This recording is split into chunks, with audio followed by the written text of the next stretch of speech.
Hey, what's up? I got some more lore content for you guys. The meta has stabilized pretty quickly, and we know what the best climbing decks are. Along with my meta report last week, I have 3 more decks for you guys to play in order to make that last minute push before next expansion in a couple of weeks. Trust me, you don't want to miss out. That way you have a good understanding of what's strong, whether you want to play the best decks themselves or if you want to know how to counter them. Let's see what these strong decks are, shall we? Welcome to Meta Report. And starting us off, we have a deck that a lot of people have been asking me about recently, which is Jinx Ekko. Where does it fall in the meta? Is it a good deck to climb with? Well, I got you. Coming in with a win rate of 53.22% and a play rate of 3.85%, it seems like a very solid deck to climb with. The best matchups are Nora Bard, Teemo Condense, Nami Samira, and also Talia Malphite. The worst matchups are Nasus Veigar Vaults, Alawi Jarvan, Scouts, and Jax Ornn. So getting right into it, the main theme of the deck is to predict over and over and over, manipulating your hand, allowing you to top deck exactly what you want whenever you want, while also leveling up Ekko. Ekko's really strong because on level, he puts these things into your deck called Chrono Break, which revives all your allies for the turn that died, and then also Rally. And even without the revive effect, just 3-mana Rally is really good, especially when you get ahead on the board. You can just pump a lot of damage. The deck also has Jinx as follow-up, so Jinx can come down, you empty your hand, which this deck does naturally by predicting and always playing out the card that you predict into, because it's a very aggressive curve. So yeah, your hand's going to be empty in the mid-game, Jinx is going to level, you're going to have rallies, and it just is a very strong deck in terms of pressure and mid-game damage. So for the numbers specifically, we have triple Feral Prescience, which is 0 mana, all it does is predict, really good for Ekko level up point, and also just making sure you find your cards. Ancient Preparation, more predict, but also you get a 2/2 body after 2 turns. Then you have Drop Border, 1 mana 1/3. You never want to see Drop Border in your opening hand, you want Drop Border to stay in deck so that you can predict into it and get a free 1/3 body. Forsaken Makai, 1 mana 2/1, also predict. You'll never get the bonus because we are not playing Darkens or Weapons, just more predict synergy.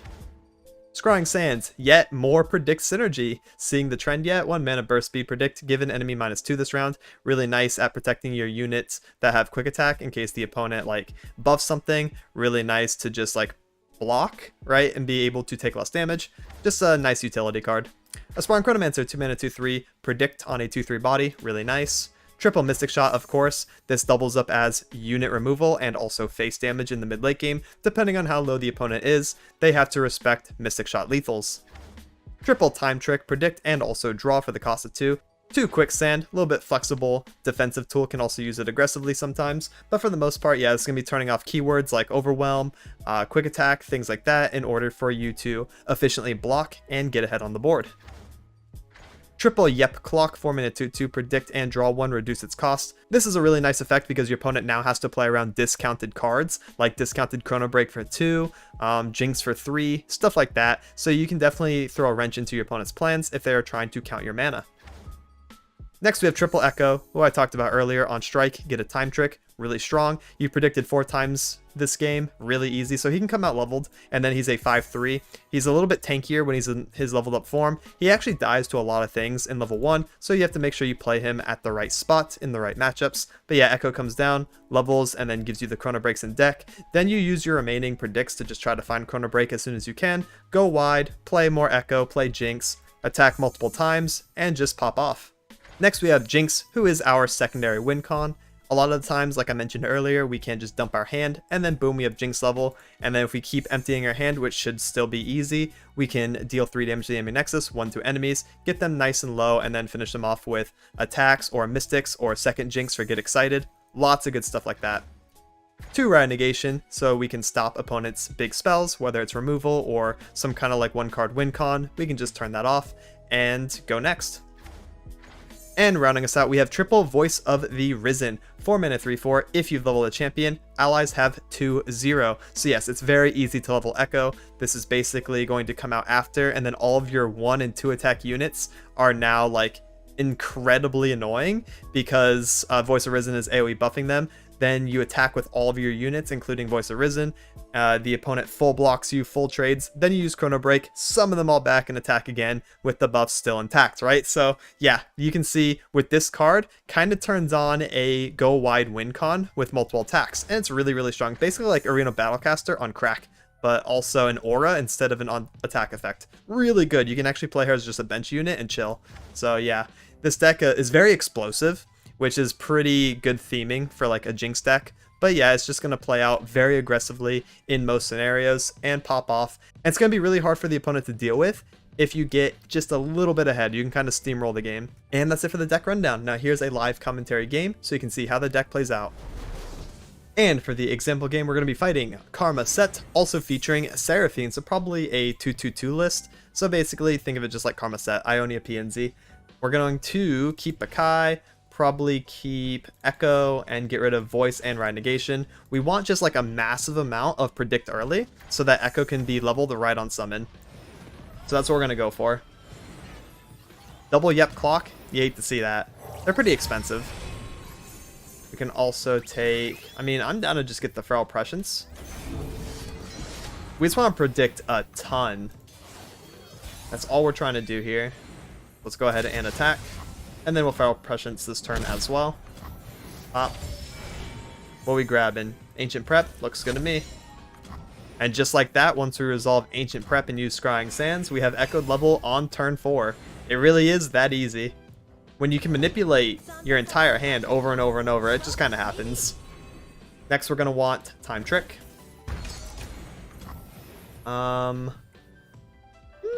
Interesting. I guess we're just going to take that so that we have the Time Trick in our hand. And then we play out Ekko now.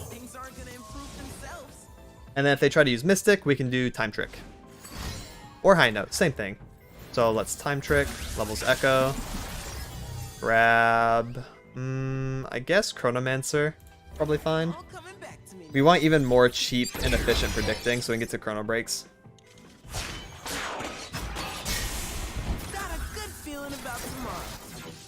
It should also force another response from them. Go ahead and attack with him. If he gets a strike in, I mean, that would just be amazing.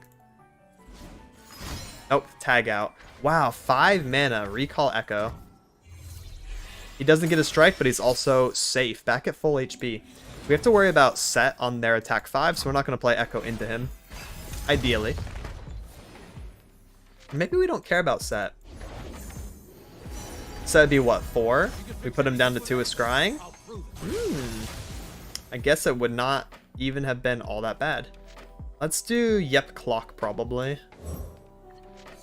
Chrono Break or Jinx? Probably Chrono.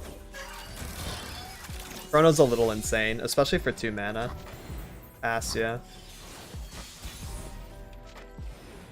Ekko, go in. We have 4 mana for Ride Negation, or we can play Chronomancer Chrono Break. Oh, what is going on here? Deals 6 to a unit. If it would die, obliterate it. That's cringe because Chrono Break revives from grave, right? So if Ekko gets obliterated, it does not work very well for us. Let's just go ahead and get rid of a mana gem. We don't really care about those. We do not care about our mana gem at this very moment. Send him in, send him in, send it in, send it, full send. We're pretty fine to just full send. Bonk, bonk, bonk. Every time leveled Ekko gets a strike in, we get free Time Trick for the turn. Voice of Risen or Jinx. Probably Voice. There's not a huge priority on getting our second champion. As you saw, I already skipped Jinx twice in the predict. We're not really in a game state to develop her and also play out our hand to level her and also have enough mana to rock it, so we're just not going to invest in it. Gonna go ahead and grab other stuff. Alright, what are they doing? 7 mana. I'd like to do Voice and Chrono. Voice it is. Or we can actually just open then Chrono next turn. Probably fine too. Depends on what they do. Coin Set, let Set kill me. Chrono. Chrono right now gets nopified. Weapon? Oh, I'm down to Chrono then. It's a pretty nice one. Because I don't think they're going to attack, even though it kind of looks like they want to. If I did a pass there, they could accept the pass and then coin and then be pretty annoying. So yeah, it feels like a really good spot for us to just chrono.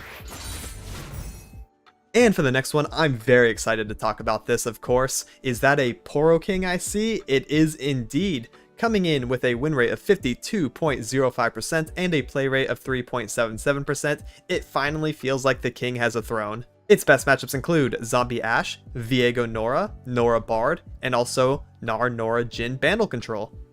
The worst matchups for the Poros are Vayne Gwen, Jhin Annie, Overwhelm, and Alawi Jarvan.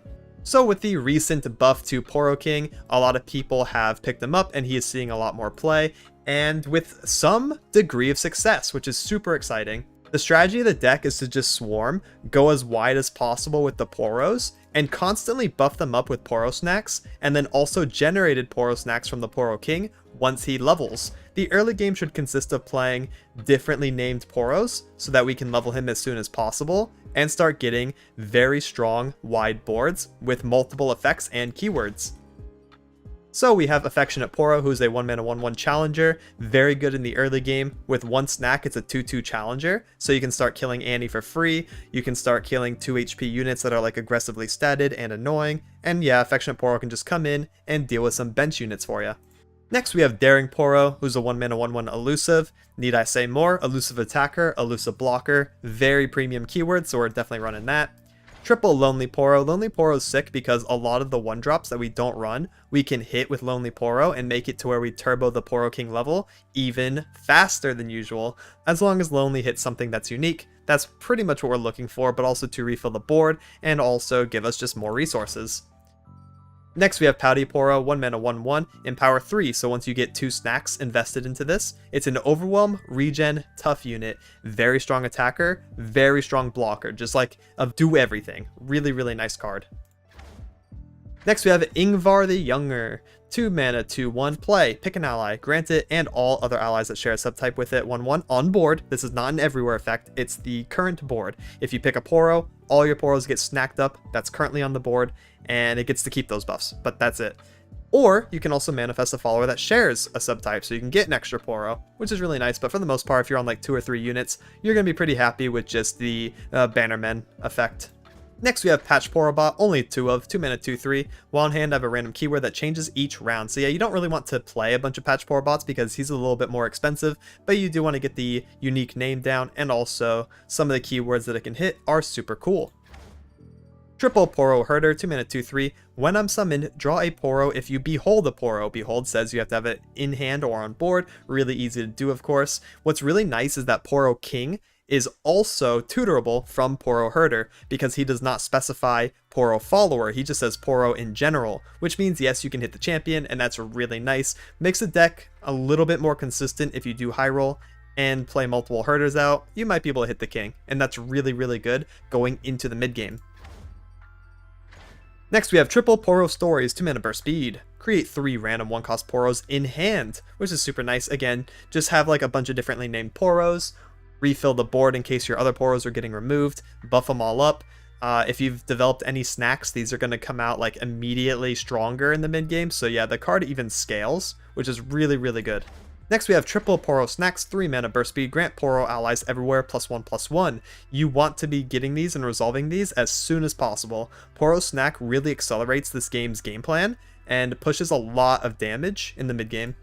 Moving right along, 4-mana 2/5 Fabled Poro. When I'm summoned, grant Poro allies a random keyword. This includes self, this includes the Poro King if he's on the board, just AoE keywords, completely random. You could get triple elusive, you could get triple challenger, you could get 1 brash, 1 dragon, 1 regen, all kinds of different stuff. So yeah, he's pretty cool. And he's also uniquely named Poro, which is really nice. Triple Borealis, 5-mana burst speed spell, create 2 random Poros and 2 Poro Snacks in hand. This is also a relatively recently buffed card, so it's really nice that we get to run 5-cost Borealis in here and take advantage of it. Double Harsh Winds for stall, being able to also protect your Poros, like the Poro King if he gets challengered or something like that. Just, you know, stall for a turn, win next attack. Really nice card. 5-mana burst speed Frostbite 2. Just goes such a long way, especially against dragons or anything else that really needs buffs to be utilized. Now, this card does suck into Formidable. albeit because Formidable attacks with their defense. So yeah, you hate to see that. You definitely don't want that in that matchup, but otherwise Harsh Winds really, really solid. Next we have Double Poro Sled, 5 mana 5/5, uniquely named Poro, also summons another Poro on attack call, which is really nice because you can set up Poro Sled on defense turn, get a special snack if your king is leveled, and then you can open attack and get another special from the generated Poro from Sled. So yeah, that's really, really cool. Gives you like open attack pressure without needing to develop to get a snack, which goes a long way as well. Next we have Triple Poro King, Origin, the Poro King's Decree. We can put Poros from any region into our deck. That's why our deck looks really weird. And multi-region. Super nice. Also, when he's in his level 1 form, if you ever play a Poro next to him and he sees it, you get a basic vanilla snack. Nice. If he levels, he gets a special snack for free, and then in his level 2 form, whenever you play a Poro next to him and he sees it, you get one of these special snacks. The special snacks are very strong, extra bonus effects on top of 1/1. So this one gives 2 Poro allies Challenger of choice. This Frostbite's an enemy of choice. This gives all of your Poros 1/1 still, but also your champions get keywords, including your king, which is really nice. And then we have Pepper. Pepper gives all of your Poros impact, which is really, really good. The best attack one. This is the best attack. This is the best funny one. This is the best defensive one. This one's also okay. It's fine. But yeah, those are all the snacks. They're all very strong in their own right, and they all have a lot of good positions to be played. And rounding it out, we have Double Buried in Ice, which is also a really big tool against like go wide strategies or just big developments in the late game that the opponent plays into. If they play like Viego into Hydrovine, you can just be like, okay, Buried in Ice. Now they're both tombs, right? And it's also really nice because you can start punishing opponents in the late game. If they open attack, you can Harsh Winds them. If they develop, you can Buried in Ice them. So it can kind of create a loss-loss scenario while you redevelop the board. The opponent has a bunch of tombs. You can get Poro King down. You can get a bunch of like 3/3 or 4/4 Poros, and you can just go for OTKs at that point. So yeah, really nice, really flexible card to have. Really love the Harsh Winds at 2 and the Buried in Ice at 2. Feels really good. And that's it for the deck rundown. Now here's a live commentary game so you can see how it plays out. And for the example game, we're going to be fighting deep, small, cute Poros versus big, scary sea monsters. A really fun matchup, at least thematically. So hopefully we can win this. Let's go ahead and pitch Sled and maybe Ingvar. I think Ingvar is better to play in the mid game when you're already set up with like 2 or 3. We can probably keep Herder, and we definitely want to keep the Poro King. We want to try to find our different 1-drops so that we can maximize his level up points and go from there. But we are on Fabled into Harsh Winds, which is a little bricky, but we do have stuff to play in the mid game anyways. Herder for a free resource. They were not on Dreg Dredgers on 1. Probably going to see Sea Scarab. Yes, we are. Swing. Bonk.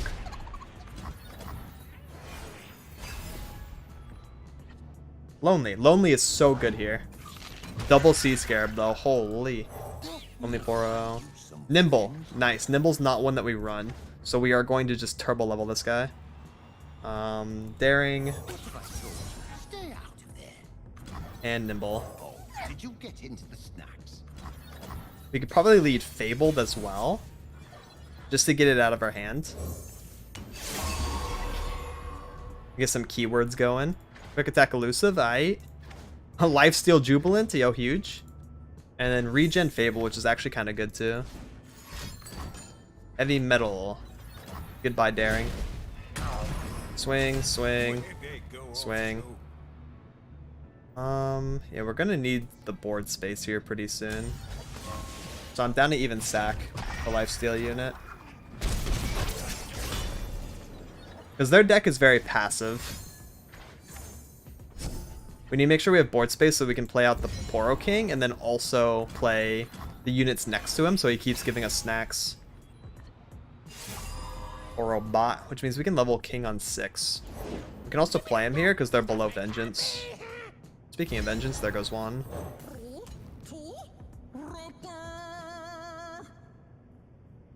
We'll probably leave Dreg on the board. I don't want them to toss 2 for free. They're already 9 away. Now that I will block with Herder. Never mind. Alright. We'll do Affectionate and Porobot, yes? Affectionate. And hopefully they're not on Vengeance. Vengeance would be pretty annoying. They tossed one. Nice, they're not. So we are going to get the Turbo Poro King, leveled on 6 here. Poro bot.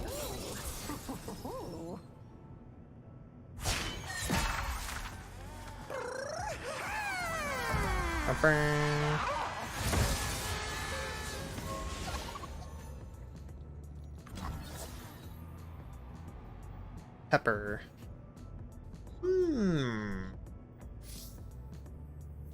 Pepper snacks, huh? Kinda down. 2 2 2 2 6 6 3 4 3 6 2 4. Those can all go in, no problem. I don't think I want to sack this guy. He's kind of strong. I mean, we have refill anyways.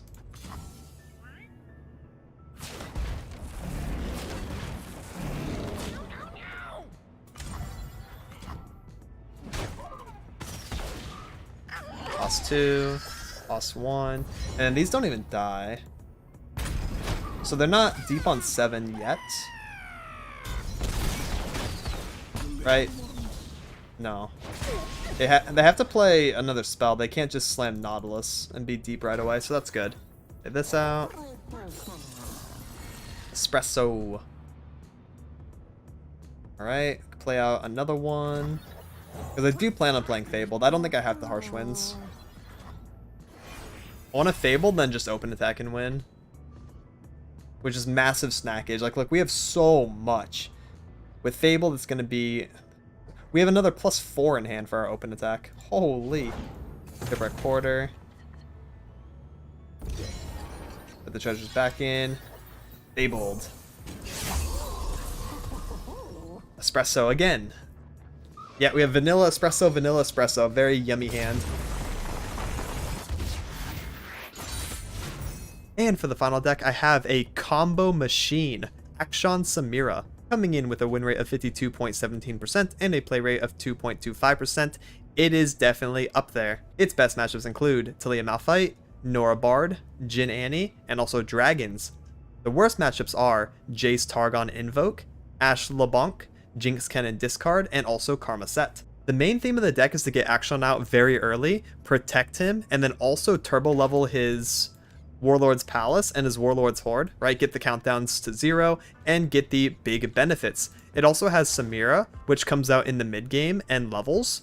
That way you can be on multiple attacks a turn, because then, you know, you're playing the Horde one that makes your cards cost 1 less, so you have a play pattern of play a bunch of stuff and then also rally, attack multiple times. Really, really strong. You can also play more defensive and give your champions 2/2 and spell shield, and then just play through controlling the board with the grappling hooks and the strikes, and then also lucky find overwhelm. So there's like a couple different ways to go about the late game, but how you get there is pretty much the same each and every game. You just want to get out your champions, get your weapons on them, right, with the darkened bloodletters. This counts as a target, which makes the countdown faster for Akshan. And then also grappling hook after you target, swinging glaive, get extra keywords and stats. Alongside Siphoning Strike being a blowout card where if this resolves, I think the opponent will just surrender most of the time, because it's so hard to deal with the champions with quick attack and also things that give them challenger essentially, and then also big stats, strike spells. Basically build your board up, break your opponent's board down is what it comes down to. So yeah, in the early game, you want to make sure you have your Forsaken Bakai. That way you can predict. You can even see the Darkened Bloodletters for the buff. Really nice. Prowl, which is really good if the opponent blocks one of your quick attack units. You have a +2 attack boost. So that way you can beat over big tanky boys. 1 Scrying Sands for predict and also for the -2. The Darkened Bloodletters, like I mentioned, can also be an overwhelm win con in the mid game. Akshan himself, really, really strong. Get the Warlord's Palace down. That pops. He levels. Get the Warlord's Horde down. That pops. Get a lot of big, strong effects. Then you have Ruthless Predator, just for a quick self-target an ally to also vulnerable an enemy, deal with bench units that way. Samira's again really good in the early game at controlling the board because you use Flare to give her challenger, which is really broken. Then you can kill some early game developments, and then you just keep her for the mid game for when she levels, and then is a rally machine for you. 2 Transfusion for protection as well. You want to make sure your Akshan stays nice and alive, so you can deal 1 to something that you've developed, and then give him +2/+2, which is a really big boost at burst speed, really strong. Triple Avenging Vastaya, which is our Rite of Negation. Put this down as Bush, and then we can also Prowl it to protect it. Use that as pressure sometimes, and then boom, we also have our Rite of Negation effect, being able to stop everything on the stack. Really good.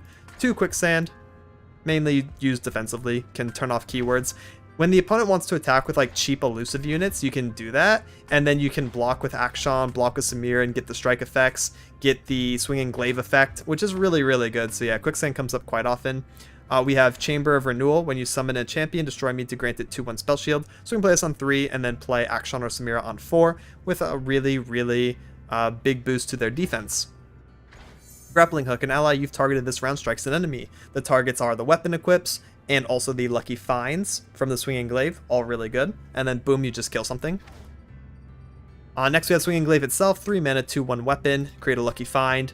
We're going to be able to strike multiple times a turn, as you saw with the combo of the Grappling Hook. So yeah, we're just going to get our champion very far ahead, very strong. You put Overwhelm on it, HP boost, attack boost, tough, spell shield, all kinds of crazy stuff in these Lucky Finds. 2 Vakaran Vagabond to get a Warlord's Palace in case you're not on Akshan early, so that way it can start counting down. And then, yeah, she can also make it pop, which is really good too. Next, we have Golden Ambassador. Draw a champion and grant it 2/2. This is basically a mono Shurima deck, in a way, just not Ascended, of course. We're only running 5 non-streaming cards. That is the 3 Samira, 2 Transfusion. So Ambassador will hit quite often, especially since you keep the Samira and the Transfusion in your opening hands most of the time. So yeah, you can also get the bonus on the champions, which is obviously really strong with this deck.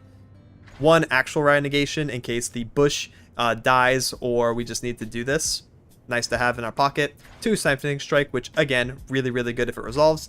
And rounding us out, we have 1 Sands of Time. Really good for opponent open attacks and also dealing with aggro in general.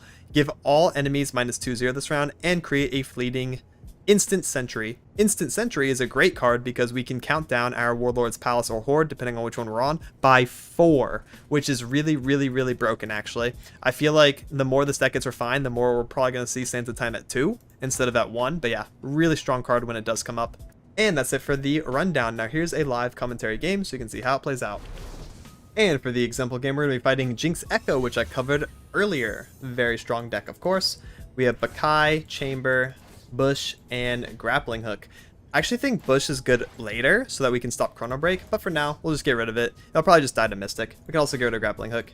Just keep Bakai and Chamber. I think Spell Shield's really, really important in this matchup, and so is our consistency. So we'll hit the Bakai here, get that down. We can grab either of our champions of choice, or Darkened Bloodletter. Akshan. Akshan's the cornerstone of the deck. He's just the most important. Or Chief. Yeah, we can send it. Trade that unit for 1 spell mana. Go ahead. That is no problem at all. Barrel Prescience. Alright. If they play below 2, I could actually just slam Akshan on our defense turn and do first action Swinging Glaive, and he should be relatively safe. Because they don't hard run Aftershock. Especially not the list I saw. So, let's see if they play below 2. Just play Chronomancer. Ancient Prep. No, I'm not playing Akshan into that then. Play something else. Bakai? Nope. Alright. They're holding Mystic Mana. Ain't no way I'm falling for that. So let's go ahead and do Chamber of Renewal. And then we'll slam Akshan on turn 4 alongside Swinging Glaive. Since we are going to be on enough mana. They burn. Yeah, they definitely kept Mystic Shot for this matchup. It's pretty obvious. Alright. Ekko. Yeah, we'll do Akshan. Kind of wish I had Quicksand, but that's okay. No Quicksand for me. If I had Quicksand, I'd instantly win the game, I think, because they can't Quicksand me back. So this is a really, really crazy attack for them. Even our 1-cost one, our Predict one, would be really good, but oh well. It is what it is. And we do Swinging Glaive. Alright, so now we have a very strong, very safe Akshan that we're just going to fully develop, invest in, and pop off with. That's basically the game plan here. Time Trick. Ekko will level next turn. But we're going to have a very one-sided strike at him, which is super nice. Samira. Wow, Samira's actually pretty good. Samira also gives us transfusion for the turn, in case we need to do that. Yeah, let's play Samira. I can do Flare and Grappling Hook after we put a Lucky Find on Akshan, or we can do like Transfusion, or this gives us Rad Negation. Honestly, just fine. Why? Not like you ever did anything for me. Hey, stop flaming. All right, let's do... This is interesting. No, like, so here's the thing. We Flare Challenger Samira. Then we try to grab Ekko. They can very easily level Ekko. We do Flare Challenger Samira on the 2/2. Then they use the 1 mana Scrying Sands. And then that forces me into Transfusion. I could do Flare and grab the 1/3 with her. That's like the best one. Deal 1.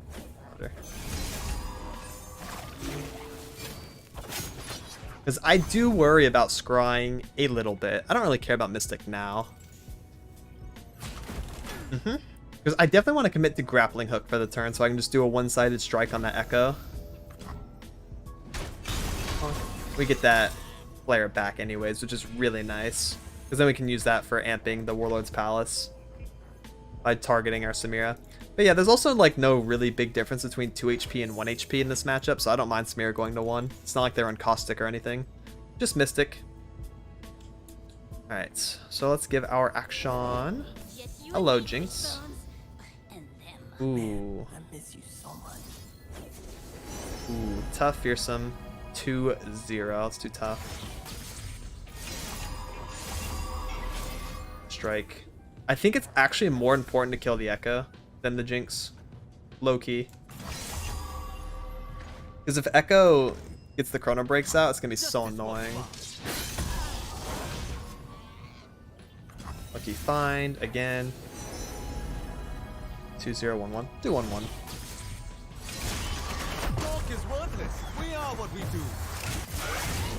See, like how fast we're leveling the Samira as well. It's kind of insane. Predict draw. What are we going to want on defense? Bakai, Bloodletter, another Glaive. Maybe the Bloodletter and just put it on Samira. Glaive is like too expensive for what it does.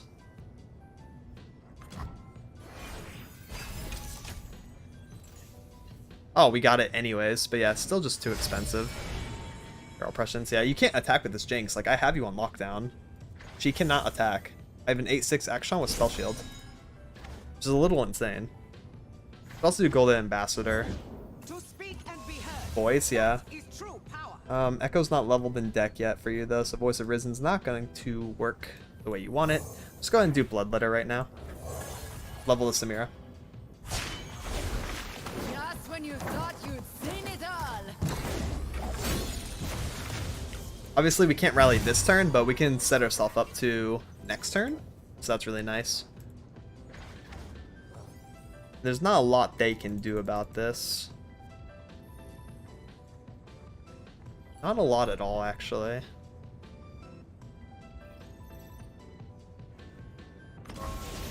Ambassador. Nice.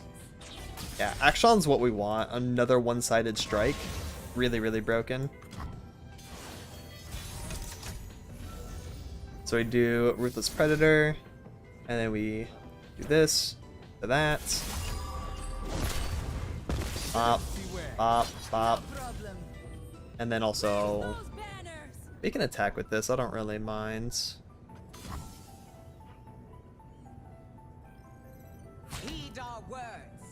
Alright, what is this going to be? Quicksand? You will listen. Or what? Because I guess that would be kind of annoying. Then I lose my rally.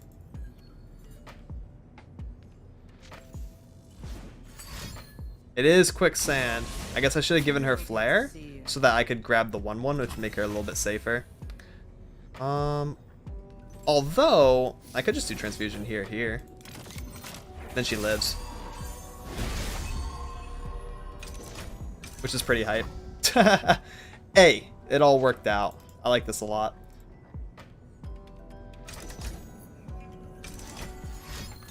Ah, there's the Mystic. But alas, I do have Rite of Negation for that. Destroy a mana gem. Pop. Yeah, I'm kind of being cringe here, I think. I'm kind of being a little cringe. It is what it is. They're gonna have to hold the L on that. Sorry. I'm being so cringe. It kind of just feels like I have everything. Try to keep up. Alright. Voice of Risen. Alright, let's do a buff on Samira. Overwhelm 2-0. Of course, now I get the Overwhelm. Oh, I want Overwhelm on Akshan like the last 3 times, but it's okay. I was trying to give her some HP, but what can you do? Give her Challenger. Okay, play Sentinel's Horde. Then we can rally. Draw 2 cards. Last 2/2 Spell Shield. Vulnerable. All good stuff. Let's do the 2/2 Spell Shield though. Blink and you'll miss me. Then we rally. Isn't it thrilling? Grab. Here. And then we just get to keep playing the game. Even though we didn't go for the discount, we get to keep playing, which is kind of crazy. But yeah, I wish I saw the Overwhelm on the Akshan. Blink and you'll miss me. You know, I also didn't realize my Samira just died. I have no idea how that happened. I thought she had quick attack. What? Oh, she got quick attack turned off from quicksand. It's still the same turn. Duh. Lucky find. That. Challenger, I guess.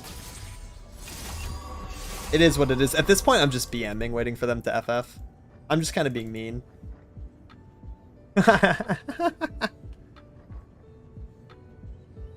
I'm so mean. Siphoning Strike. Because, like, there just isn't much they can do.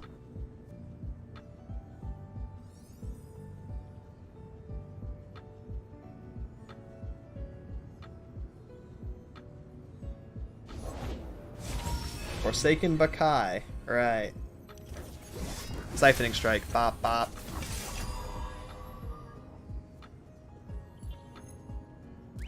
Yeah, yeah. I mean, it's been over for like 3 turns.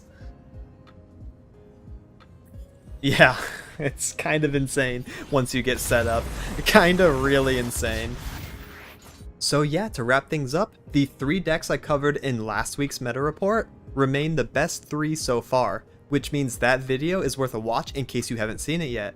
While this video covers 3 more up-and-coming contenders, providing 6 different decks for you guys to try and climb with. This has been Meta Report. Thank you so much for watching and have a good one. Laters.